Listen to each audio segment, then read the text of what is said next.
Hey guys, it's Drunk Taco, and here's a little short video on how to do a glitch in the spawn. It's really awesome, and it's a pile, and you can use it to your advantage for a team glitch.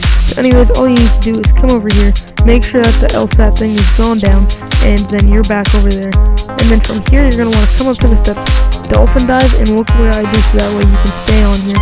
The only downside to this thing is that the person that's down here can't really crouch or stand up or jump or anything, otherwise you will fall off, and when you fall off you'll just go downstairs. So it's really awesome, and as you can see there's a third person view of it, and all the zombies will pile up, and you can get one of your friends to stand in the corner and shoot them all, or you can do the Easter egg with the water fountain thing, and one of them will teleport inside of here. So I really hope you guys do go try it out and have fun with it. Anyways guys, I'll see you later, and don't forget to leave a like and subscribe to my channel if you're new. I'll see you guys later.